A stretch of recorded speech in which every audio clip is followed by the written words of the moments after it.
وسیع و عریض حویلی کے مین گیٹ کے اندر آگے پیچھے گاڑیاں آ کر رکی۔ سب سے پہلے والی گاڑی کا فرنٹ ڈور کھلا اور حیدر خان باہر آیا۔ وہ سیاہ سوٹ میں ملبوس، کاندھے پر سیاہ شال ڈالے تھا، سرخ اور سفید چہرے پر اس وقت ایسی خشونت اور کرختگی چھائی ہوئی تھی کہ دیکھ کر ہی خوف آئے۔ اس نے خود ہی اپنی گاڑی کا پیچھے والا ڈور کھولا۔ اندر خوف سے ادموئی ایک 16 سال کی کمسن لڑکی بیٹھی کانپ رہی تھی، جس کو اس نے بے دردی سے کھینچ کر باہر نکالا اور پھر کھینچتا ہوا اندر کی طرف بڑھا۔ وہ نازک سی کمسن کلی اس کے ساتھ گھسیٹتی چلی گئی۔ تمام ملازمائیں کھڑی دیکھ رہی تھیں۔ سیڑھیاں چڑھتا سیدھا اسے اپنے کمرے میں لے آیا اور فرش پر اتنی زور سے دھکا دیا کہ اسے منہ سے بے ساختہ چیخ نکلی۔ آج سے تم اسی کمرے میں قید رہو گی اور میرے بھائی کے خون کے ایک ایک قطرے کا حساب دو گی۔ اگر تم نے مجھ سے پوچھے بغیر ایک قدم بھی اس کمرے کی چوکھٹ سے باہر رکھا تو یاد رکھنا زندہ جلا دوں گا تمہیں۔ اس کا نازک سا جبڑا حیدر خان کی پتھر جیسی گرفت میں تھا۔ اس کی سفاکیت پر خوف کے مارے اس کمسن لڑکی کی آنکھیں ابلنے لگی۔ حیدر خان کا بس نہیں چل رہا تھا کہ عجب خان کی بہن کے ٹکڑے ٹکڑے کر دے، جو بے دردی سے اس کی جان سے پیارے بھائی کے خون کر کے بھاگ گیا تھا۔ فرش پر گھٹنوں کے بل بیٹھی زاروں قطار روتی اس لڑکی کو خون آشام نگاہوں سے گھورتے ہوئے وہ کمرے سے باہر نکل گیا تھا۔ وہ ہنوز اسی پوزیشن میں بیٹھی رہی۔ امو جان، بابا جان، عجب لالا پلوشا، بوا، سب کو یاد کر کے تڑپ تڑپ کر روتی رہی۔ پھر جب رو رو کر تھک گئی تو وہیں فرش پر سکڑ کر لیٹ گئی۔ فرش ٹھنڈا تھا، تھوڑی دیر میں ہی اس کا جسم کپ کپا اٹھا۔ سامنے بیڈ بھی موجود تھا اور اس پر رکھا کمبل بھی، نرم گرم دبی صوفے بھی رکھے ہوئے تھے، مگر وہ ڈر کے مارے فرش سے نہ اٹھی، کہیں وہ ظالم انسان پھر سے آ جائے اور اسے صوفے یا بیڈ پر پا کر بے پھر جائے۔ رات کا نہ جانے کون سا پہر تھا جب حیدر خان غرور بھری چال چلتا کمرے میں داخل ہوا۔ نظر فرش پر سکڑ سمٹ کر لیٹی اس لڑکی پر پڑی تو حیران رہ گیا۔ وہ 8 گھنٹے پہلے جیسا اسے چھوڑ کر گیا تھا وہ اسی حالت میں تھی۔ اتنی ٹھنڈ میں وہ عام سے کپڑوں میں فرش پر پڑی کانپ رہی تھی۔ کمرے میں صوفہ پڑا ہوا تھا، بیڈ بھی تھا، کوئی چیز اس کو نظر کیوں نہیں آئی؟ شاید یہ اس طرح کر کے اپنی جان دے کر مجھ سے جان چھڑوانا چاہتی ہے۔ حیدر خان کے دماغ میں فوراً یہ خیال آیا تو اس نے فرش پر پڑی اس لڑکی کو تیش بھری نظروں سے گھورا اور فوراً آگے بڑھا۔ اے اٹھو، مرنا چاہتی ہو کیا؟ وہ اس کے سر پر گرجا مگر وہ لڑکی ویسے ہی کانپتی رہی، آنکھیں نہ کھولی۔ اے سن رہی ہو کیا؟ اب کہ حیدر نے جھک کر اس کے بازو کو ہلایا مگر اس کی آنکھیں پھر بھی نہ کھلی۔ چند لمحے وہ اسے تند نگاہوں سے دیکھتا رہا، پھر جھک کر اس کے نازک سے وجود کو اپنے فولادی بازو میں اٹھایا اور لے جا کر بیڈ پر لٹا دیا۔ اس پر کمبل ڈالنے کے بعد ہیٹر آن کر دیا اور خود سگریٹ نکال کر بیلکنی میں جا کھڑا ہوا۔ 2-3 سگریٹ پھونکنے کے بعد وہ واپس کمرے میں آیا اور چینج کر کے اس کے برابر میں سیدھا لیٹ گیا اور اس کی طرف نظر اٹھانے سے گریز پڑتا، مگر ابھی اسے آنکھیں موندے چند منٹ ہی ہوئے تھے کہ اس کے کانوں میں مدھم سسکیوں اور بڑبڑانے کی آوازیں آنے لگی۔ کچھ دیر اگنور کرتا رہا، پھر جھنجھلا کر اس کے چہرے سے کمبل ہٹایا۔ وہ نیند میں تھی مگر سسکیاں لے رہی تھی، چہرے پر خوف تھا۔ ایک پل کے لیے حیدر خان کے دل کو کچھ ہوا، لیکن پھر دشمن کی بیٹی کا خیال سب نرمی اور ہمدردی پر بھاری پڑنے لگا اور نہایت درستگی سے اس نے اس معصوم لڑکی کو جھنجھوڑ ڈالا۔ وہ آنکھیں ملتی اٹھ بیٹھی۔ حیدر خان پر نظر پڑی تو سراسمی ہو کر بیڈ سے اترنے لگی، مگر حیدر نے اس کی کلائی سے پکڑ کر اس کو اپنی طرف کھینچا تو وہ پوری کی پوری اس پر آ گری۔ نرم اور نازک وجود کے لمس پر حیدر خان کا دماغ بھگ سے اڑا۔ وہ اس کے سینے سے لگی کانپتے ہوئے روئے جا رہی تھی۔ شش، خاموش، بس آواز نہ آئے، حیدر نے اس کے ہونٹوں پر انگلی رکھ کر سخت لہجے میں کہا تو وہ خوف سے پھیلی آنکھوں کے ساتھ اسے دیکھنے لگی، جبکہ وہ بڑی گہری نظروں سے اس کا معائنہ کرنے لگا۔ وہ عمر میں اس سے آدھی تھی مگر جوانی کی حدود میں قدم رکھتی ایک خوبصورت لڑکی تھی، جس کا حسن اور نزاکت اس بات کی گواہی دیتا تھا کہ اسے کتنے لاڈ پیار سے پالا گیا ہے۔ حیدر خان، جس کی زندگی اور گھر میں آج تک کوئی عورت نہیں آئی تھی، جو عورتوں کی طرف نظریں تک نہیں اٹھاتا تھا، نہ کبھی عورت ذات کے حوالے سے اس کے جذبات میں کوئی ہلچل مچی کبھی۔ اس وقت ایک کم عمر لڑکی کو دیکھ کر اس کا دل بری طرح سے ڈاواڈول ہونے لگا تھا۔ اس کی گرفت اس لڑکی کے جسم پر سخت ہوئی تو وہ بری طرح مچل کر خود کو چھڑوانے کی کوشش کرتے زور سے رونے لگی۔ حیدر جو اس کی کمسن جوانی میں بہک رہا تھا، اس کا رونا اور سخت مزاحمت دیکھ کر ہوش میں آیا اور فوراً بیڈ سے اترا اور کمرے سے باہر نکل گیا۔ پیچھے وہ گھٹنوں میں سر دے کر سسکنے لگی۔ محض 24 گھنٹوں میں اس کی زندگی بدل گئی تھی۔ وہ اپنے پیاروں سے ہمیشہ کے لیے بچھڑ کر اجنبی جگہ پر ایک وحشی کے قبضے میں آ گئی تھی، جو نہ جانے آگے اس کے ساتھ کیا کیا کرنے والا تھا۔ پھر 2 دنوں میں ہی اسے اندازہ ہو گیا کہ حیدر خان اس کی زندگی کیسے عذاب بنانے والا تھا۔ حویلی میں بہت ساری ملازمائیں تھیں۔ حیدر خان اس کا ہاتھ پکڑے کمرے سے باہر لایا اور ان ملازماؤں میں کھڑی ایک بوڑھی عورت سے مخاطب ہو کر کہا، اماں جنتے، یہ بھی اس حویلی کی ملازمہ ہے، اب بے شک میرے نکاح میں ہے مگر میرے دشمنوں کی بیٹی ہے، لہٰذا اس کی حیثیت ملازمہ کی ہی ہوگی۔ آپ کی نگرانی میں دے رہا ہوں، یہ صرف یہیں اندر رہ کر کام کرے گی، حویلی کے گیٹ تک اس کے قدم جانے نہ پائیں۔ وہ سرد لہجے میں کہہ کر وہاں سے چلا گیا تھا۔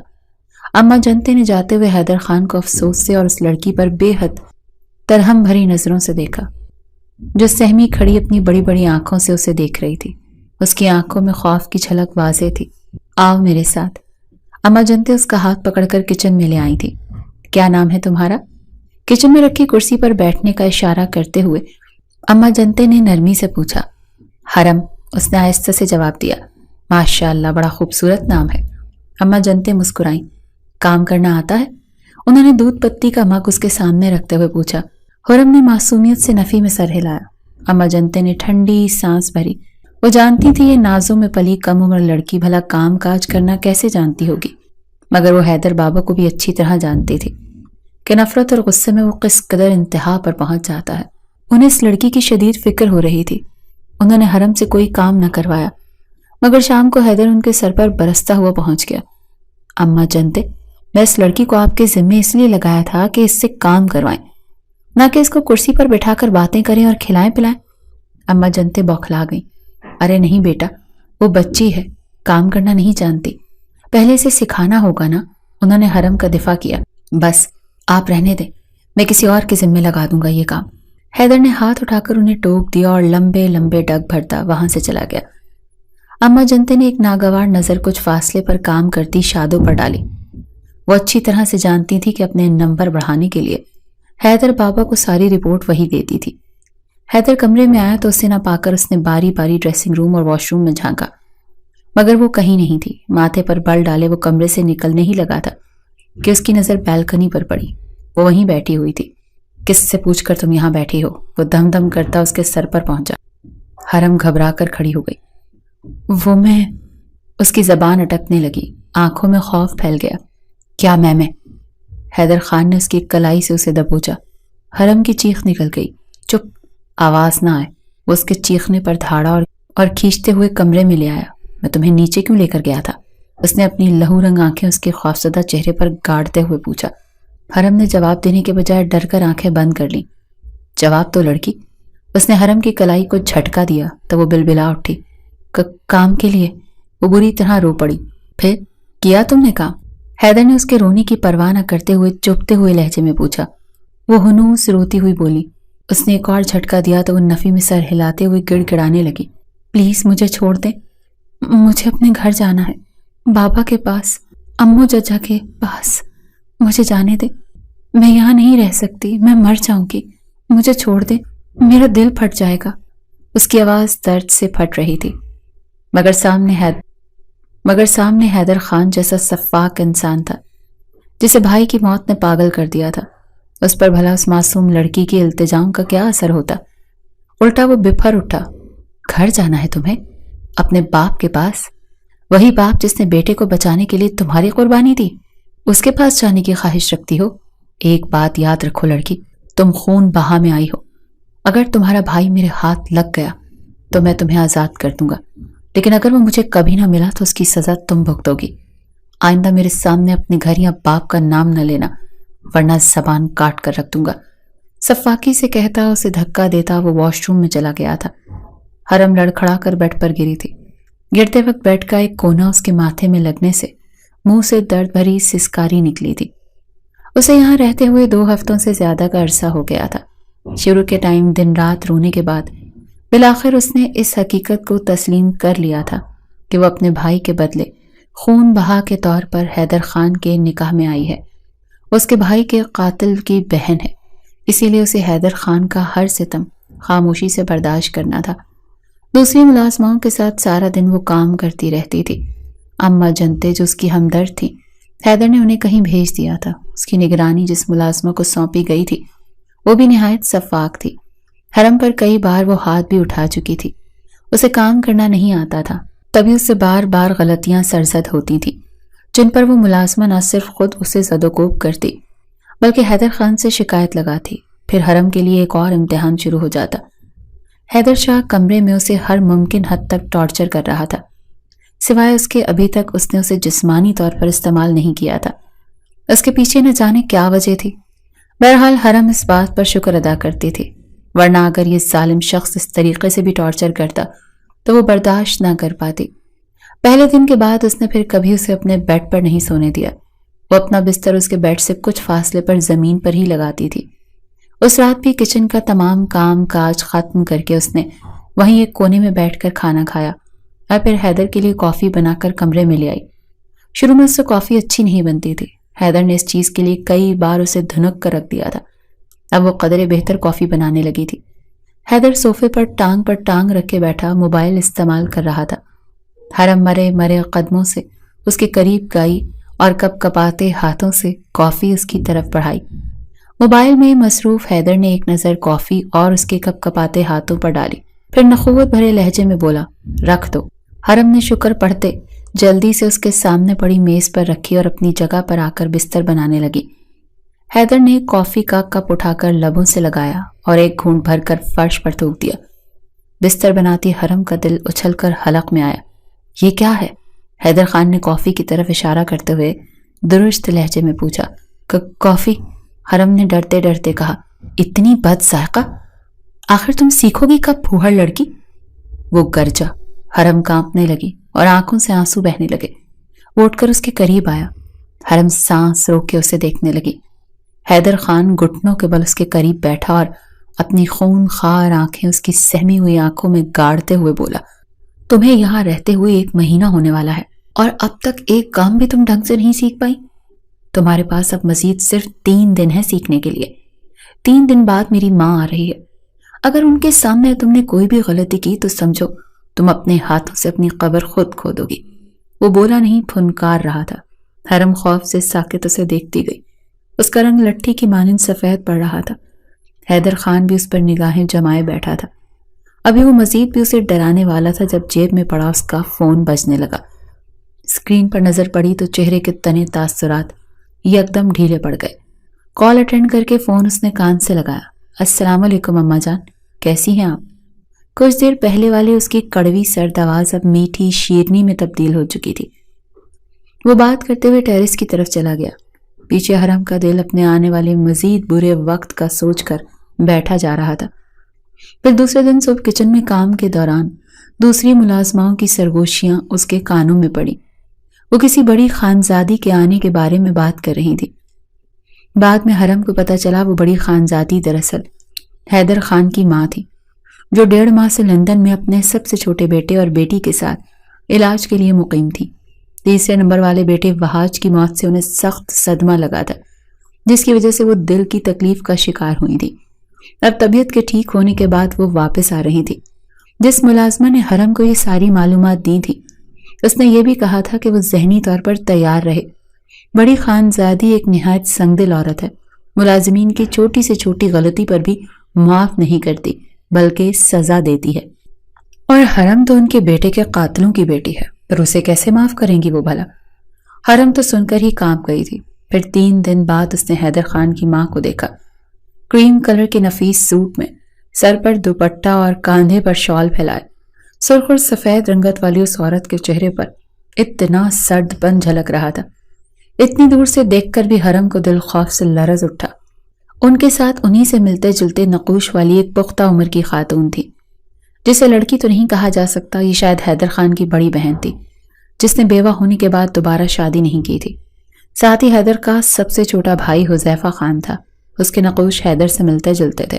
حرم نے چھپ کر ان سب کو دور سے دیکھا تھا۔ وہ دل ہی دل میں درود شریف کا ورد کرتے ہوئے خدا سے دعا مانگ رہی تھی کہ کہیں اسے نہ طلب کر لیا جائے۔ وسیع و عریض آراستہ لاؤنج میں سوگواری سی چھائی ہوئی تھی۔ بڑی خانزادی عشرت جہاں بیٹھی آنسو بہا رہی تھی۔ حیدر خان ماں کے ساتھ بیٹھا ان کے کاندھے پر ہاتھ رکھے انہیں دلاسا دے رہا تھا۔ دوسری طرف خوش بخت بیٹھی تھی، وہ بھی ماں کا ہاتھ پکڑے انہیں نہ رونے کی تلقین کر رہی تھی۔ کچھ فاصلے پر بیٹھے حذیفہ کے چہرے پر بھی افسردگی چھائی ہوئی تھی۔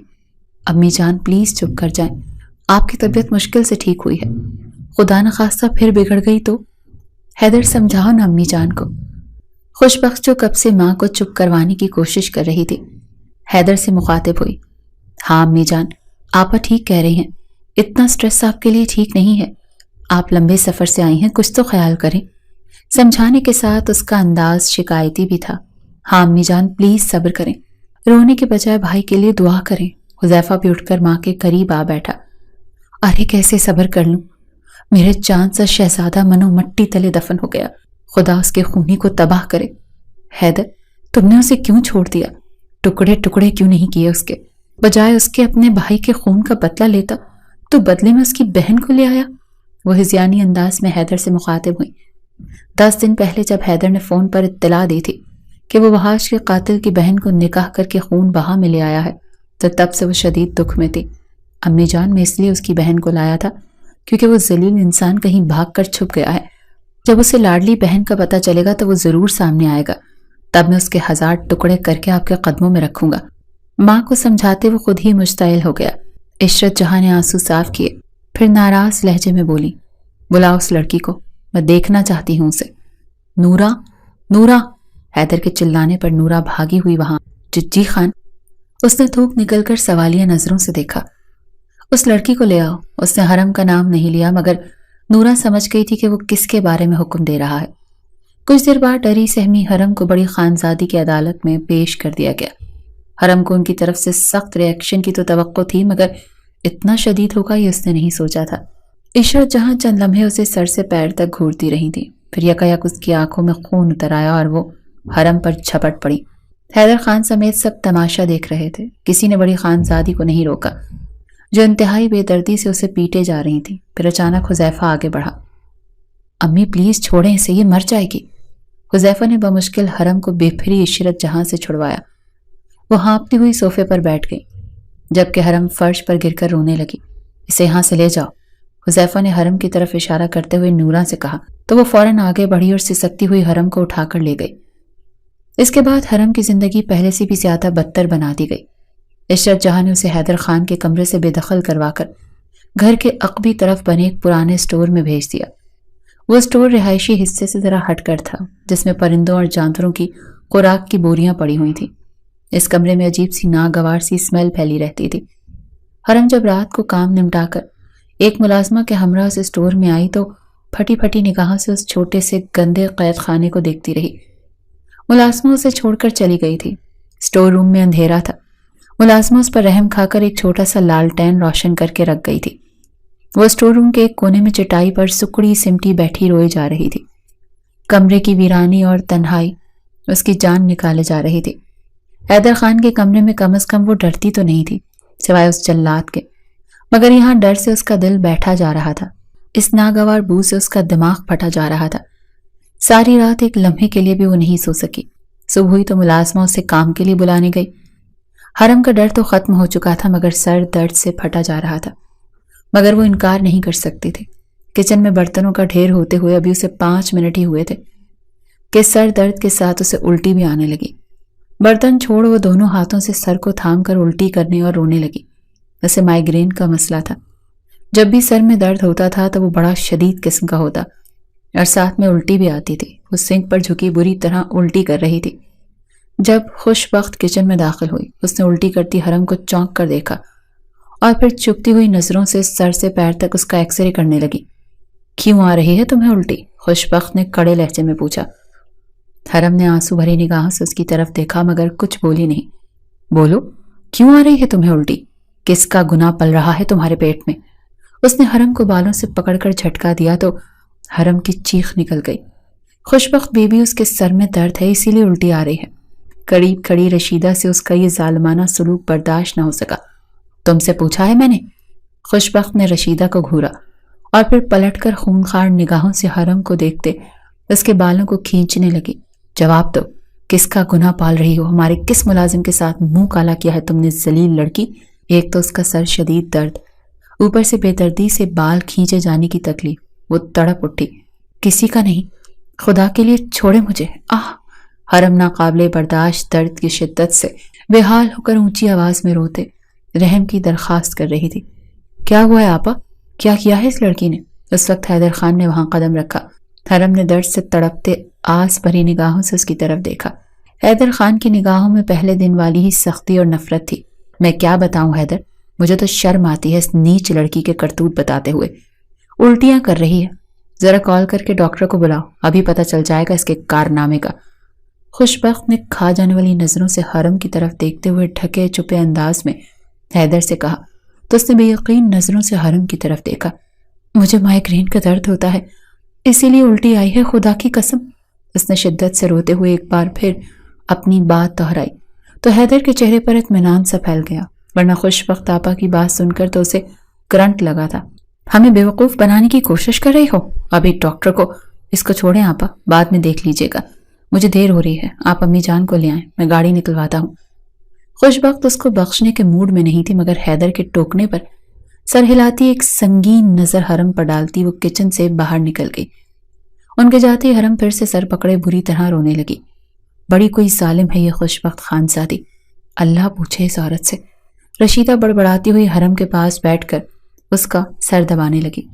جب اس کو کسی طرح آرام نہیں آ رہا تھا تو وہ چوکیدار سے اپنا کہہ کر سر درد کی ایک گولی لے آئی اور پانی کے ساتھ اسے دی، مگر کوئی فرق نہ پڑا، درد تھا کہ بڑھتا جا رہا تھا۔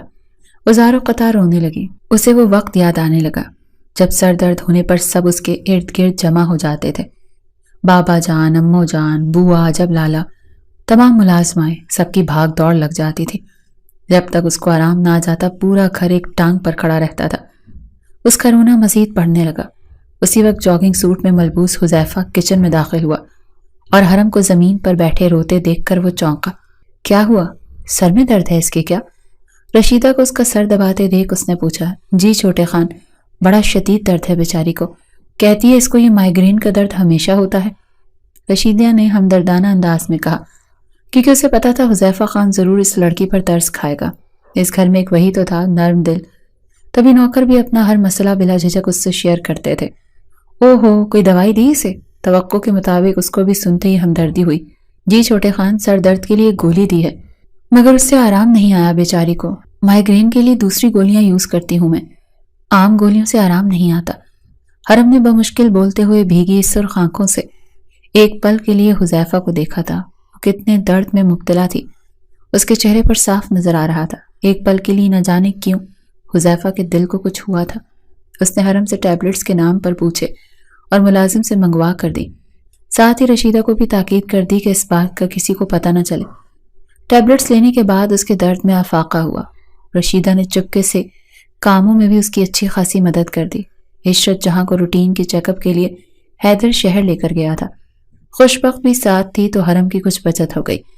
رشیدہ نے اسے آرام کرنے کے لیے بھیجا اور سب کی نظروں سے بچا کر نیم گرم دودھ کا گلاس بھی تھما گئی۔ حرم دودھ پی کر لیٹ گئی اور کچھ دیر بعد نیند نے اسے آ لیا۔ پھر جب اس کی آنکھ کھلی تو کمرے میں اندھیرا چھایا ہوا تھا۔ وہ ڈر کر لیٹی رہی اور سوچنے لگی، وہ کتنی دیر تک سوئی رہی ہوگی، نہ جانے کیا وقت ہو رہا ہوگا، اب تک کوئی اسے کام کے لیے اٹھانے کیوں نہیں آیا۔ پھر اسی وقت دروازہ کھلنے کی آواز آئی، اس کی سماعت سے ٹکرائی تو دل دھڑک اٹھا۔ وہ خوفزدہ ہو کر اندھیرے میں دیکھنے کی کوشش کرنے لگی۔ حرم بی بی، لالٹین کیوں نہیں جلایا؟ اب تک سوئی ہوئی ہو کیا؟ رشیدہ کی آواز اس کی سماعت سے ٹکرائی تو حرم کی جان میں جان آئی۔ رشیدہ نے ہاتھ میں پکڑی ٹارچ آن کی۔ حرم اٹھ بیٹھی۔ رشیدہ کے ہاتھ میں کھانے کی ٹرے تھی جو اس نے حرم کے سامنے رکھی اور کونے میں پڑی لالٹین کو روشن کرنے لگی۔ رشیدہ آپا، کیا ٹائم ہو رہا ہے؟ حرم نے کمزور سی آواز میں پوچھا۔ رات ہو گئی ہے بی بی، وہ سب لوگ واپس نہیں آئے، شہر والے بنگلے پر رک گئے ہیں آج رات، اسی لیے میں نے کسی کو تمہیں اٹھانے نہیں دیا کہ مشکل ہی سے تو آرام کا موقع ملا۔ اب سر درد کیسا ہے؟ رشیدہ نے تفصیل بتانے کے ساتھ آخر میں فکر مندی سے پوچھا۔ سر درد ٹھیک ہے اب۔ رشیدہ آپا، مجھے یہاں ڈر لگتا ہے، پلیز مجھے اپنے ساتھ لے جائیں۔ اس نے آنکھوں میں آنسو بھر کر التجا کی۔ ہمدردی تو رشیدہ کے دل میں بھی اس کے لیے پہلے سے ہی تھی۔ مزید دل پسیج گیا۔ میں تمہیں نہ تو اپنے ساتھ لے جا سکتی ہوں بی بی، نہ ہی تمہارے ساتھ یہاں سو سکتی ہوں۔ دوسری ملازماؤں کو پتہ چل جائے گا اور وہ بڑی خانزادی کو بتا دیں گی. خاص طور پر شادو کو تو مجھ سے اللہ واسطے کا بیر ہے. وہ میری کوئی غلطی ڈھونڈنے کے چکر میں رہتی ہے تاکہ مجھے نوکری سے ہی نکلوا سکے. نورا شادو کے کہنے پر جب تمہیں کام کے لیے بلانے آ رہی تھی تو میں نے اسے تمہاری طبیعت کا کہہ کر روک دیا تھا. شادو سن رہی تھی. اس نے اس وقت تو کچھ نہیں کہا، مگر مجھے پکا یقین ہے کل وہ بڑی خانزادی یا خوش بخت باجی سے میری شکایت ضرور لگائے گی، اور پھر نہ جانے کیا ہوگا. رشیدہ نے پریشانی کے انداز میں اسے اپنی مجبوری سے آگاہ کیا تو وہ خاموش ہو کر اپنے آنسو صاف کرنے لگی. رشیدہ اسے دلاسا دے کر چلی گئی تھی. وہ مغموم انداز میں بیٹھی رہی، پھر نظر سامنے رکھے کھانے کی ٹرے پر پڑی تو بھوک کا احساس جاگ اٹھا. جیسے بھی حالات تھے وہ خود کو بھوکا رکھ کر مزید کمزور کر کے کیا کرتی بھلا. واپس آنے کے بعد خوش بخت اور لیڈی ڈاکٹر کو بلا کر اس کا چیک اپ کروایا تو تب اس کی تسلی ہوئی.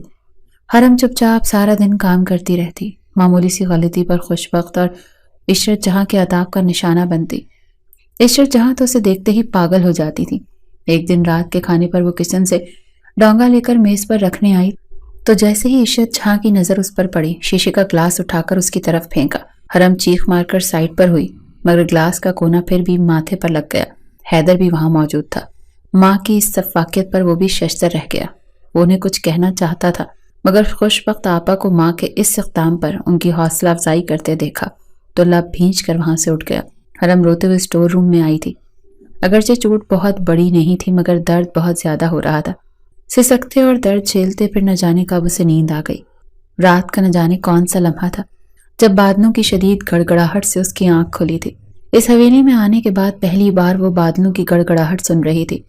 کمرے میں گھپ اندھیرا تھا. خوف کے مارے اس کا ننھا سا دل لرزنے لگا. وہ اٹھ بیٹھی اور اوپر موجود بوسیدہ سے لحاف کو مضبوطی سے اپنے گرد لپیٹ لیا. اس میں اتنی ہمت نہیں تھی کہ اٹھ کر کونے میں پڑی لالٹین ہی جلا لیتی. وہ رونے کے ساتھ آیت الکرسی کا ورد بھی جاری رکھے ہوئے تھی. باہر شدید بادلوں کی گڑگڑاہٹ کے ساتھ شدید ہوا کا طوفان بھی تھا جس کی وجہ سے دروازہ خوفناک آوازیں پیدا کر رہا تھا. اس کا دل دہشت سے پھٹ رہا تھا. پھر جب انتہائی زور سے بجلی کے کڑکنے کی آواز اسے اپنے عین سر پر سنائی دی تو اس کے حلق سے ایک انتہائی زوردار چیخ نکل گئی. حذیفہ جو شہر سے اسی وقت گھر پہنچا تھا بارش میں بھیگتا جب اندرونی پورشن کی طرف جا رہا تھا پرانے اسٹور روم سے کسی کی دردناک چیخ کو سن کر حیران ہوتا رک گیا. چند لمحے سوچنے کے بعد اس کے قدم تیزی سے اسٹور روم کی طرف بڑھے تھے. ہوا سے بچتے دروازے کو زور زور سے کھٹکھٹانے پر جب نہ کھلا تو اس نے ایک زوردار دھکا مارا تو کمزور سا دروازہ فوراً کھل گیا. اسٹور روم میں اندھیرا تھا. بجلی چمکی تو اس کی نظر کونے میں دبکی کسی انسانی وجود پر پڑی. اس نے جیب سے موبائل نکال کر ٹارچ آن کی اور اس کے قریب گیا تو ششدر رہ گیا. وہ حرم تھی. گھٹنوں میں منہ دیے سسکتی لرزتی. اسے وہاں اس حال میں دیکھ اسے اپنے گھر والوں کی سفاکی پر شدید غصہ آیا، خاص طور پر حیدر لالا پر. بے شک وہ وحاج لالا کے قاتل کی بہن تھی مگر تھی تو ایک معصوم بے گناہ لڑکی جو اس کی بیوی تھی، مگر وہ اس سے جانوروں سے بھی بدتر سلوک کر رہا تھا. سنو، اس نے قریب بیٹھ کر اسے پکارا. حرم نے بجلی کی سی تیزی سے سر اوپر اٹھایا. اپنے قریب بیٹھے حذیفہ کو دیکھ کر بنا سوچے سمجھے وہ اس سے لپٹ گئی اور اس قدر شدت سے روئی کہ دنگ بیٹھے حذیفہ کی آنکھیں بھی نم ہو گئیں. اس نے بڑی مشکل سے اسے اپنے آپ سے الگ کیا. اس پر اسے شدید پچھتاوا ہوا کہ کاش وہ ملک سے باہر نہ گیا ہو تو حیدر لالا کا نکاح اس چھوٹی سی معصوم لڑکی سے ہرگز نہ ہونے دیتا. وہ ڈر کے مارے لرز رہی تھی، اسے چھوڑنے کو تیار نہ تھی. حذیفہ سے اس کی حالت برداشت نہ ہو سکی تو بنا سوچے سمجھے اسے اپنے کمرے میں لے آیا. اس نے حرم کو اپنے بیڈ پر لیٹنے کو کہا اور خود جا کر صوفے پر سر پکڑ کر بیٹھ گیا. خوف سے نڈھال حرم فوراً کمبل میں گھس گئی. اف خدایا، کیا کروں اس لڑکی کے لیے؟ کس طرح اس کی جان چھڑواؤں اپنے گھر والوں کے چنگل سے؟ وہ پریشان ہو کر سوچنے لگا. اسے حرم سے شدید قسم کی ہمدردی ہو رہی تھی. جو کچھ اس کے گھر والے اس بیچاری کے ساتھ کر رہے تھے اس نے کسی نہ کسی دن ضرور مر جانا تھا. اس کا دل لرز اٹھا اس خیال پر. وہ بےتابی سے اٹھ کر ٹہلنے لگا. اس دوران گاہے بگاہے اس کی نظریں بیڈ پر لیٹی حرم کی طرف بھی اٹھتی تھیں جس کی ہلکی ہلکی سسکیوں کی آواز آ رہی تھی. وہ کچھ سوچ کر اس کی طرف بڑھا. حرم، میری بات سنو. اس نے اسے پکارا تو وہ فوراً اٹھ بیٹھی. کمرے میں نائٹ بلب چل رہا تھا جسے بند کر کے حذیفہ نے لائٹ آن کی تو اس کے چہرے پر زخم دیکھ کر چونک گیا. پوچھنے پر حرم نے روتے ہوئے اسے عشرت جہاں کے گلاس مارنے کا بتایا. حذیفہ کا دل کٹ کر رہ گیا. اس نے اسی وقت فیصلہ کر لیا کہ وہ اس لڑکی کو اب مزید ظلم کا نشانہ نہیں بننے دے گا۔ حرم نے وہ رات اس کے کمرے میں گزاری۔ ساری رات وقفے وقفے سے وہ روتی رہی اور اپنے گھر والوں کو یاد کرتی رہی۔ حذیفہ کے پاس اسے تسلی دینے کے علاوہ اور کوئی چارہ نہیں تھا۔ صبح سویرے ہی وہ اسے واپس اسٹور روم میں چھوڑ گیا، اس وعدے کے ساتھ کہ وہ اسے بہت جلد یہاں سے نکال دے گا۔ حرم کو اسٹور روم میں چھوڑ کر وہ حیدر لالا کے کمرے میں آیا۔ وہ جاگ رہے تھے۔ اتنی صبح سے اپنے کمرے میں دیکھ کر چونکے۔ مجھے آپ سے کچھ بات کرنی ہے لالا۔ وہ ان کے قریب ہی بیڈ پر بیٹھ گیا۔ حیدر اٹھ کر بیٹھ گیا۔ کیا ہوا حذیفہ؟ تم کچھ پریشان لگ رہے ہو۔ لالا، رات جب میں اپنے کمرے کی طرف جا رہا تھا تو اس پرانے اسٹور روم سے کسی لڑکی کے چیخنے کی آواز آ رہی تھی۔ میں یہ دیکھنے جا ہی رہا تھا کہ کون ہوگی۔ پھر مجھے خیال آیا اس حویلی میں یہ ظلم تو صرف ایک ہی لڑکی پر کیا جا سکتا ہے جسے آپ اپنی بیوی بنا کر لائے ہیں۔ لالا، مجھے آپ سے شفافیت کی توقع نہیں تھی۔ وہاں آج لالا کو اس کے بھائی نے مارا تھا، اس لڑکی نے نہیں۔ میں آپ سے صرف یہ کہنے آیا ہوں یا تو اس لڑکی کو اپنے تسلیم کر کے اس کمرے میں لے آئیں یا پھر اسے آزاد کر کے حویلی سے نکال دیں۔ اگر آپ نے ان میں سے کسی آپشن پر عمل نہ کیا تو میں ہمیشہ ہمیشہ کے لیے حویلی چھوڑ کر چلا جاؤں گا، کیونکہ میں نہیں چاہتا کسی مظلوم کی آہ کی وجہ سے اس حویلی کی بربادی اپنی آنکھوں سے دیکھوں۔ بات مکمل کر کے وہ رکا نہیں، وہاں سے چلا گیا۔ حذیفہ کی دھمکی نے اسے سوچنے پر مجبور کر دیا۔ وہ حرم کے لیے حذیفہ کی ہمدردی سے واقف تھا۔ وہ یہ بھی اچھے سے جانتا تھا کہ حذیفہ کتنا ضدی تھا، وہ جو کہتا تھا کر کے دکھاتا تھا۔ اس نے بہت سوچا اور فیصلہ کیا کہ اسے اس لڑکی کو آزاد کر دینا چاہیے۔ اس پر ظلم کر کے کچھ حاصل نہیں ہونے والا۔ اسے بدلہ عجب خان سے لینا چاہیے تھا۔ اگر وہ زمین کی آخری تہہ میں بھی چھپا بیٹھا تھا تو اسے ڈھونڈ کر ہی دم لے گا۔ اس نے خود سے ارادہ کیا تھا۔ پھر وہ عشرت جہاں اور خوشبخت کو بتائے بغیر حرم کو اپنے ساتھ لے کر اس کے گاؤں گیا، مگر جب وہاں پہنچا تو سمیع اللہ خان کے گھر کے باہر بھیڑ دیکھ کر چونک گیا۔ ڈرائیور نے اس کے کہنے پر کار سے اتر کر ایک آدمی سے پوچھا تو بتایا کہ سمیع اللہ خان کے اکلوتے بیٹے عجب خان نے خود کی جان لے لی ہے۔ حیدر خان ساکت رہ گیا۔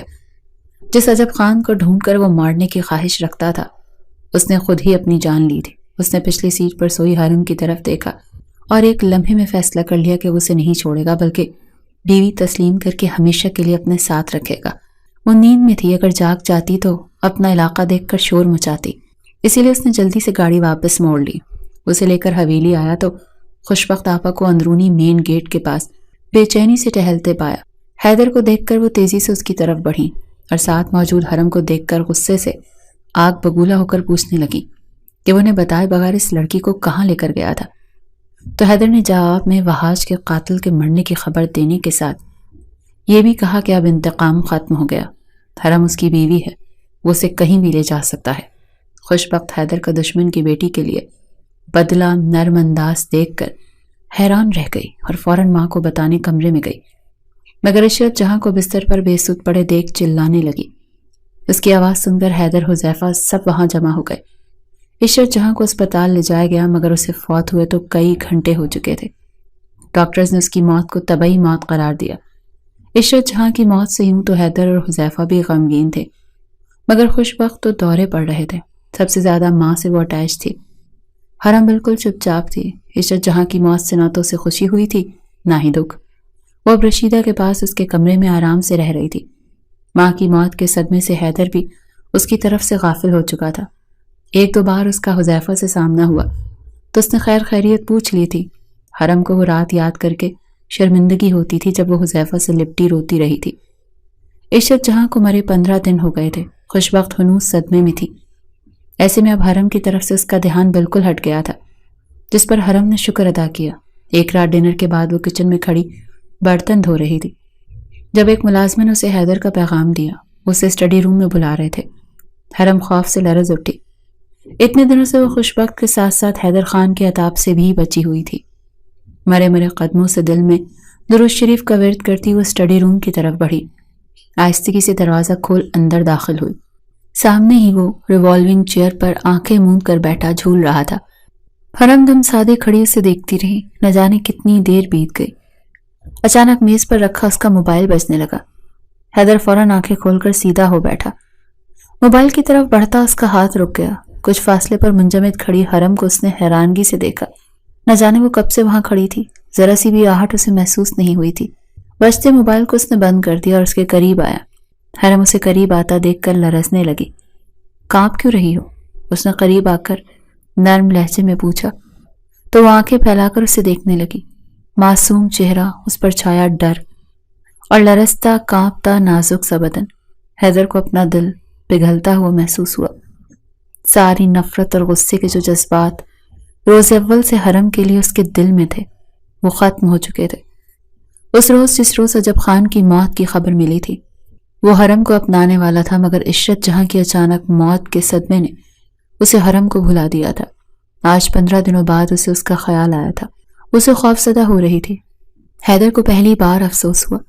اس نے نرمی سے ہاتھ بڑھا کر اسے اپنے سینے سے لگا لیا. حرم سسکنے لگی. مجھے اپنے بابا کے پاس جانا ہے، پلیز جانے دیں.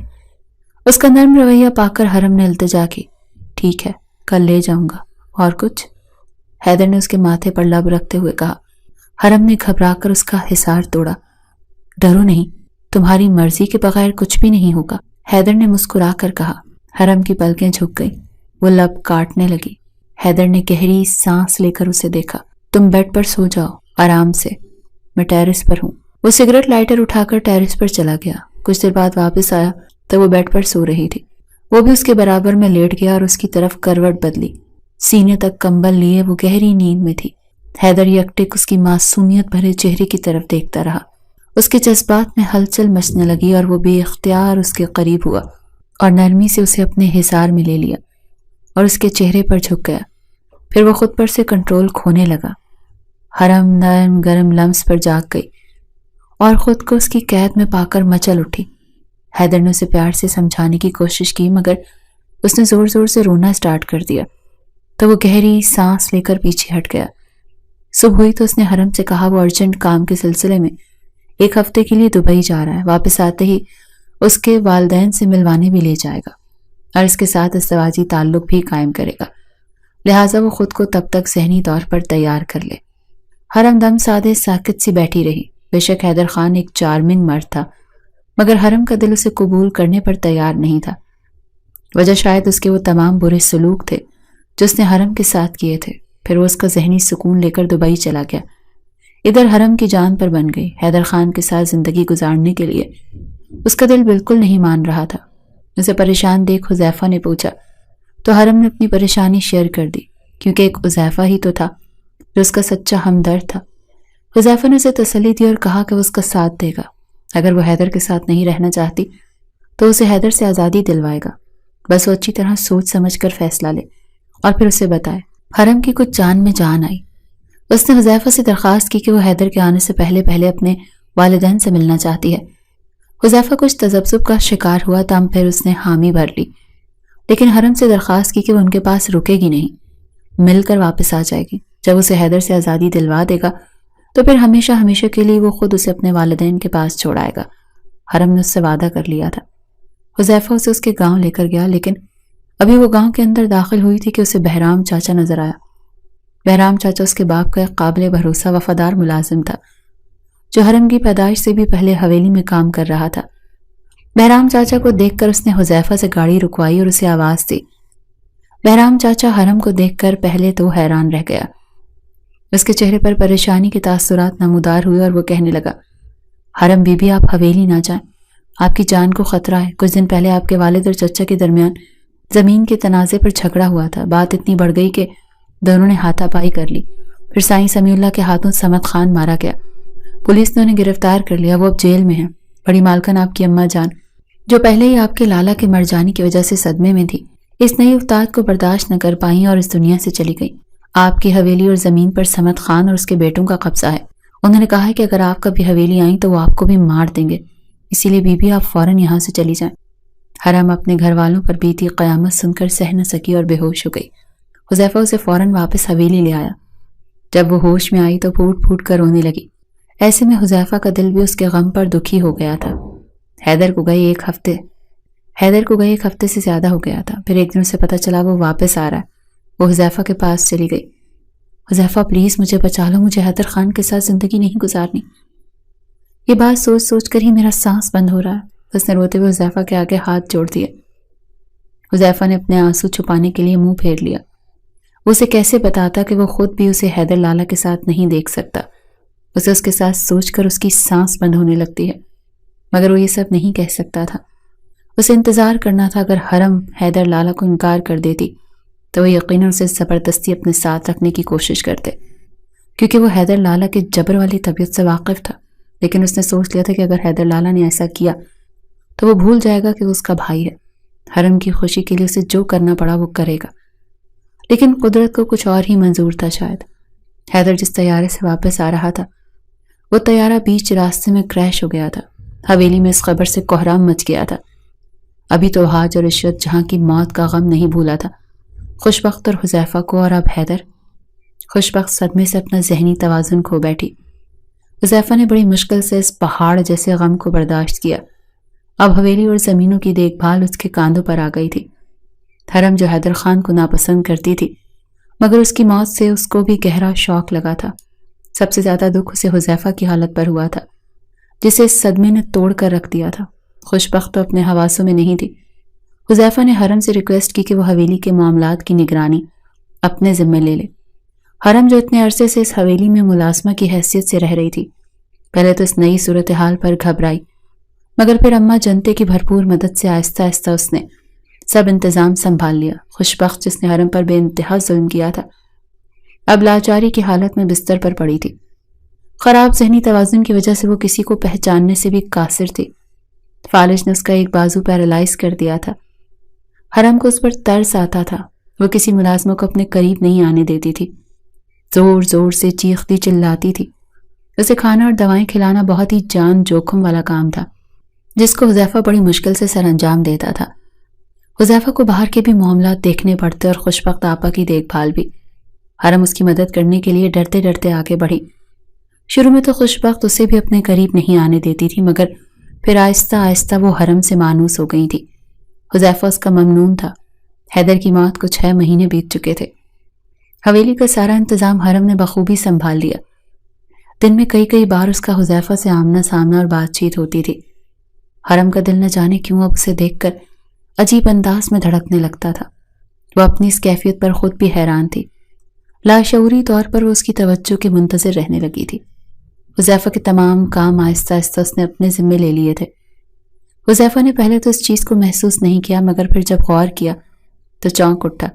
پھر اس کی تصدیق بھی اس دن ہو گئی جب حرم نے اس سے بات کرتے ہوئے نظریں چرا رہی تھی. وہ اس کے چہرے پر رنگ بکھرے ہوئے دیکھ رہا تھا. حذیفہ کا دل خوشگوار احساس سے جھوم اٹھا. پھر اس نے دیر نہیں لگائی حرم کو پرپوز کرنے میں. حرم تو اس کی منتظر تھی. دونوں کا نکاح سادگی سے ہوا. حیدر اور گھر والوں کے حرم کو دیے گئے تمام گھاؤ حذیفہ نے اپنی بے پناہ محبت، چاہت اور کیئر سے بھر دیے تھے. حرم کی خاطر اس نے سمیع اللہ خان کے لیے ایک اچھا وکیل ہائر کیا تھا، جو ثبوتوں اور دلائل کی روشنی میں عدالت کو یہ یقین دلانے میں کامیاب ہو گیا تھا کہ سمیع اللہ خان نے اپنے دفاع میں گولی چلائی تھی. اب آنے والی پیشی پر اس کی ضمانت متوقع تھی. حرم دل سے حذیفہ کی احسان مند تھی، جو اس کی خوشیوں کے لیے کیا کچھ نہیں کر رہا تھا. حذیفہ کی خاطر اس نے حیدر خان کو بھی دل سے معاف کر دیا تھا.